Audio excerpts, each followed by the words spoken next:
Hello friends, welcome to my channel. I am Doctor Meena Sethi और आज हम अपनी सीरीज में डिस्कस करने वाले हैं 9th important week of your pregnancy कि आपकी प्रेगनेंसी का जो 9th मंथ होता है वो क्यों इम्पॉर्टेंट होता है।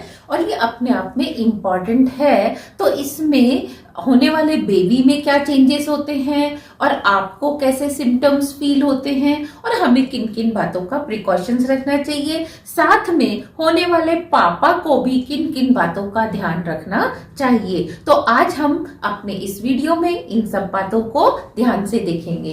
सबसे पहले हम ये देखते हैं कि 9th वीक तक क्या क्या हो चुका है, क्योंकि आपके 2 मंथ कंप्लीट हो चुके हैं और आपका जो बेबी है वो फेलोपियन ट्यूब से यूट्रस में आके टेडपोल से फ्लैटन शेप में आ चुका है। पहले वो टेडपोल शेप में था, 8th वीक तक आते आते उसकी ये जो टेल होती है ये धीरे धीरे खत्म हो जाती है और 9th वीक में ये जो टेल है ये ऑलमोस्ट खत्म हो जाती है और फ्लैटन उसके अंदर छोटे छोटे से हाथ पांव जो हैं वो 8th वीक में आ गए थे। छोटी छोटी सी फिंगर्स आ गई थी, आईलिड्स बन गई थी जो कि बंद थी, छोटे छोटे से ईयर्स का फॉर्मेशन स्टार्ट हो गया था। लेकिन 9th वीक में थोड़े से जॉइंट्स का मूवमेंट भी स्टार्ट हो जाता है, जैसे जो हाथ है उसका मूवमेंट, लेग्स का मूवमेंट। तो इस मूवमेंट के कारण आपको अपना बेबी डिफरेंट डिफरेंट, अगर आप अल्ट्रासाउंड कराएंगे तो डिफरेंट डिफरेंट जेस्चर में, डिफरेंट डिफरेंट पोज में दिखाई देगा। कभी वो बेबी आपको स्विम करता हुआ दिखाई देगा तो कभी इस शेप में दिखाई देगा, कभी उस शेप में दिखाई देगा, कभी उसके दोनों हाथ ऊपर होंगे, कभी दोनों हाथ नीचे होंगे। तो यानी कि बेबी धीरे धीरे जो है अब मूवमेंट इतना ग्रेजुअली स्टार्ट करता है कि वो आपको फील नहीं होता, लेकिन फील होने के लिए उसको जिस इंटेंसिटी की मूवमेंट करनी है उसमें अभी टाइम है। और बेबी का हार्ट अच्छे से डॉक्टर्स देख सकते हैं कि इट इज बीटिंग, उसकी वो पल्स रेट को फाइंड आउट कर सकते हैं और यहाँ आते आते पल्स रेट 110 से थोड़ा सा ज्यादा होने लग जाती है। एंड इट डिपेंड्स कि आपके बेबी की ग्रोथ कैसी हो रही है, आप में हार्मोन का लेवल क्या है, अकॉर्डिंगली हार्ट बीट थोड़ी थोड़ी सी तेज होती है। यहां तक आते आते आपके जो बेबी का साइज है वो लगभग इतना, जितना ये पेन का कैप है ना, 1.5 इंच के जितना, या आप फिंगर पे समझ सकते हो कि ये 1 इंच और ये नेक्स्ट यानी कि जो सेकंड लाइन है उसके बीच में, फर्स्ट और सेकंड लाइन के बीच में। अब बेबी तो इतना बड़ा है तो आप कहेंगे फिर पेट में और कुछ भी नहीं होना चाहिए क्योंकि इतना सा आइटम तो पेट में कहीं पे भी जा सकता है। नो, क्योंकि ये बेबी होता है आपका एक सैक में, पूरा एक एमनियोटिक फ्लूइड का एक सैक होता है, एक थैली होती है, उसके अंदर वो बेबी होता है। तो वो जो थैली का साइज है वो बड़ा होता है, एमनियोटिक प्रोटीन जो फ्लूइड है वो ज्यादा होता है, इसीलिए आपको धीरे धीरे पेट में स्टिफनेस भी महसूस होती है, फील होती है। और जो आपका नौशिया चलता आ रहा था वो डिपेंड करता है कि इस स्टेज पे आके कम हो जाए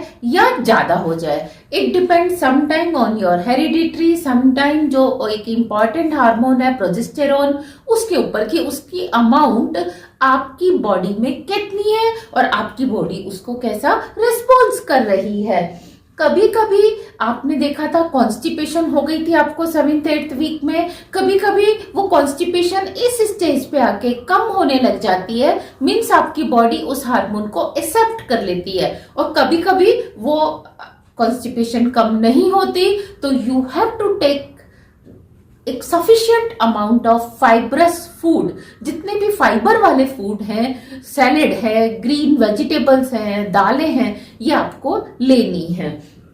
नौशिया कभी कभी इस स्टेज तक आते आते 3rd मंथ में थोड़ा सा कम होने लग जाता है, लेकिन कभी कभी किसी किसी को वो 9th मंथ तक भी बना रहता है। तो it all depends on your own body, क्योंकि every body is a unique body. Similarly pain, यहाँ पे आपकी जो पेन वाला आइटम है ये थोड़ा सा ज्यादा स्टार्ट होता है, नया स्टार्ट होता है। कभी कभी आप देखेंगे जरा सी भी आपने मूवमेंट की, आप उठ के बैठे या बैठे हुए थे और आप खड़े होके चलने लगे और या आपने कोई चीज ऊपर से नीचे उतारी या नीचे से ऊपर उठाई तो आपको थोड़ा सा पेन होता है। तो अब क्वेश्चन अराइज होता है कि ये पेन क्यों होता है, बेबी तो हमारा इसके अंदर है, फिर ये पेन क्यों हो रहा है। तो ध्यान दीजिए कि इस सैक के बढ़ने के कारण, देखो प्लेसेंटा से ये बेबी किसी भी साइड, या तो राइट साइड या लेफ्ट साइड या ऊपर या नीचे कहीं से भी जुड़ा हुआ हो सकता है, लेकिन ये जो यूट्रस है, पूरी की पूरी यूट्रस है, ये आपकी बॉडी में ऐसे फ्री मूव नहीं करती, ये अपने आप को चारों तरफ से लिगामेंट्स की हेल्प से जोड़ के रखती है। जैसे कि ये अगर यूट्रस है तो इधर भी लिगामेंट्स होंगे जो इसको खींच के रखेंगे, इधर भी लिगामेंट होंगे, इधर भी और इधर, यानी कि इसके चारों साइड, दो साइड तो आपको दिख रहे हैं, एक इसके फ्रंट साइड पे और एक इसके बैक साइड पे भी ऐसे छोटे छोटे से फाइबर या आप कहेंगे मसल्स होंगी जो इसको खींच के रखेंगी। अब आप इसको ऐसे भी समझ सकते हो कि जैसे आपने एक कपड़े को चारों तरफ से खींच दिया तो वो अपने फुल क्या होता है, अपने साइज में होता है, आपने इसको चारों साइड से बांध दिया। लेकिन अगर आपने इस कपड़े को इधर थोड़ा सा खींचा तो देखो ये वाली जो धागा था वो तो छोटा हो जाएगा, लेकिन जो इसके अपोजिट साइड का धागा है वो स्ट्रेच होगा, तो आपको पेन हमेशा अपोजिट साइड होगा। सिमिलरली अगर यहां से किसी ने उसको खींचा, इस धागे को यहां से खींचा, तो क्या होगा कि यहां से तो छोटा हो जाएगा, लेकिन ये वाले धागे को लंबा होना पड़ेगा। आप इसको ऐसे समझो, तो आप इसको ऐसे समझिए कि जैसे आपने ये कपड़ा ले रखा था, इसको चारों तरफ से आपने धागे के साथ बांध के इसको फुल टेंशन में रखा हुआ है। तो सिमिलरली जो हमारी यूट्रस है वो भी क्या होती है, चारों तरफ लिगामेंट से खींच के बैलेंस में रहती है। अब अगर किसी भी कारण से आपका बेबी इस साइड आ गया तो यहाँ पे थोड़ा सा वेट बढ़ेगा और ये यूट्रस इधर से बल्ज हो गई। अब ये अगर इस साइड से बल्ज हुई है तो ये जो लिगामेंट है ये थोड़ा सा छोटा हो जाएगा, तो ये तो कॉन्ट्रैक्ट हुआ, लेकिन इसके अपोजिट साइड पे जो लिगामेंट है वो क्या होगा, थोड़ा सा स्ट्रेच हो जाएगा। तो बिकॉज ऑफ दैट स्ट्रेचिंग जो अपोजिट साइड में होती है, आप इसको ये भी समझ सकते हो कि इस पेन को मैंने इधर और इधर दोनों साइड से बांध रखा है। अब अगर ये पेन इधर से रखता है तो ये वाली साइड से तो छोटा हो जाएगा, तो यहाँ कॉन्ट्रेक्शन होगा, लेकिन यहाँ से इस वाले लिगामेंट को स्ट्रेच होना पड़ेगा, जिसके कारण आपको थोड़ा थोड़ा सा पेन होता है। और ये पेन अगर हल्का है और केवल मूवमेंट के साथ ही होता है और आपने साइड चेंज की, उठ के बैठे या बैठ के आप खड़े हुए तो होता है, तो it is very much normal, इसमें आपको घबराने की जरूरत नहीं है। लेकिन कभी कभी ऐसा पेन होता है कि वो बैक साइड से स्टार्ट होके लोअर एब्डोमेन तक जाता है और लोअर एब्डोमेन पे जाने के साथ बिल्कुल वैसा पेन होता है जैसे कि आपको पीरियड्स में होता है, और कभी कभी स्पॉटिंग भी आती है। और अगर वो स्पॉटिंग क्यों आती है कि या तो इन लिगामेंट्स में कहीं ना कहीं ब्रेकेज होती है, या ये जो बेबी इसके अंदर है वो भी तो प्लेसेंटा से जुड़ा हुआ है, तो उस प्लेसेंटा में खिंचाव के कारण, स्ट्रेचिंग के कारण क्या होता है, कभी कभी ब्लीडिंग आती है। तो बिकॉज ऑफ मेनी रीजंस अगर इस स्पॉटिंग हल्की सी है तो वो टाइम के साथ हो सकता है खुद ही हील अप हो जाए, लेकिन कभी कभी ये सिम्टम होता है आपके अर्ली मिसकैरेज का, अर्ली अबॉर्शन का। तो अगर वो परसिस्ट करता है, पेन ज्यादा होता है, बिना मूवमेंट के भी पेन हो रहा है और साथ में ब्लीडिंग, स्पॉटिंग भी हो रही है या स्पॉटिंग ज्यादा हो रही है, तो you have to consult your doctor immediately. और आप ध्यान रखेंगे इस स्टेज तक आते आते because of constipation, nausea, pain और बहुत बार बार वॉमिटिंग से आपकी जो मिनरल की स्ट्रेंथ थी अंदर वो कम हो चुकी है, यू फील वेरी लो, और आपने क्योंकि ढंग से खाना भी नहीं खाया तो energy wise you feel very low, very tired, very much fatigue you feel. तो आपने जबरदस्ती ज्यादा काम करने की कोशिश नहीं करनी है।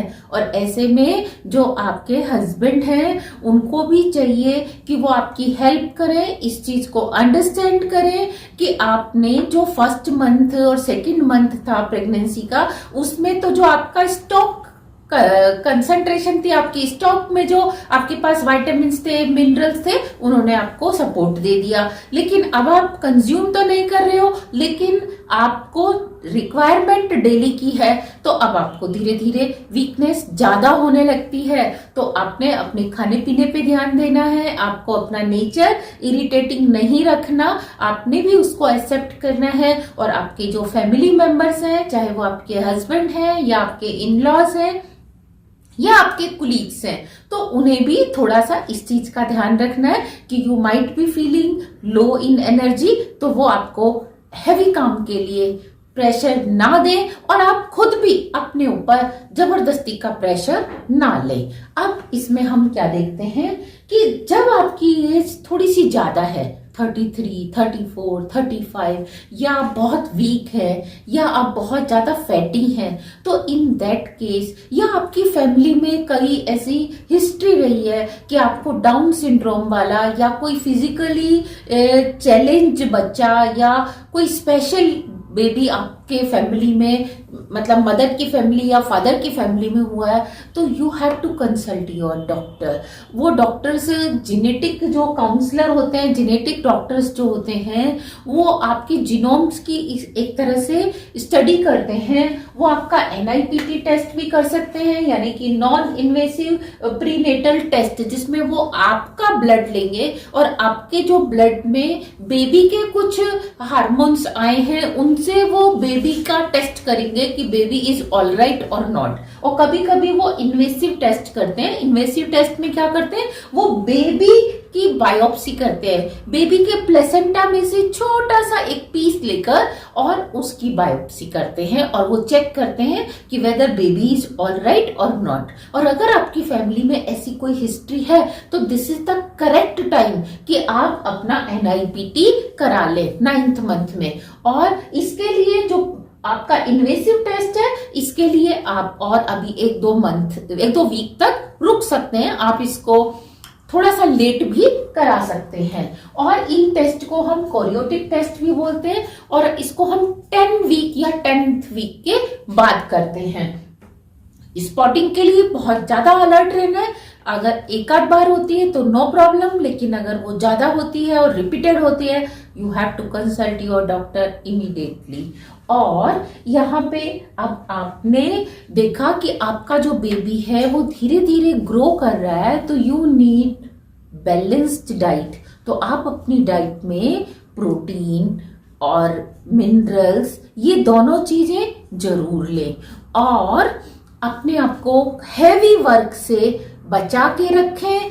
और अगर आपकी हेल्थ अच्छी है, आप बिल्कुल शुरू से ध्यान रखते हैं कि आपको एक बार वॉमिटिंग हुई, आपने साथ में कुछ खा लिया और पी लिया, तो आपको दूसरी वॉमिटिंग होने के चांस कम होते हैं। लेकिन अगर आपको वॉमिटिंग हुई और आपने खाया पिया नहीं और आप में कमी हो गई, तो दोबारा वॉमिटिंग के चांस ज्यादा होते हैं। तो उससे आपको फिर और वीकनेस आती है और फिर आपको थर्ड वॉमिटिंग के चांस और ज्यादा हो जाते हैं। तो please be careful, be healthy, keep your pregnancy healthy and do not do any mistake.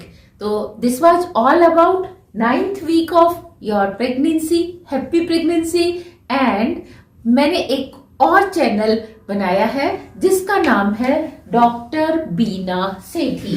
तो आप उसके ऊपर जाकर भी, ये उसकी मैं आपको स्पेलिंग दे रही हूँ, डॉक्टर बीना सेठी, BEENASETHI। तो आप इस चैनल पर जाकर भी मेरे बहुत सारे इंफॉर्मेटिव वीडियोस हैं, उनको देख सकते हैं, उनको शेयर कर सकते हैं, उनको लाइक कर सकते हैं। तो thank you very much, all the very best, happy pregnancy. हाथ से नहीं ले, फेंक रहे हैं तो दे रहे हैं।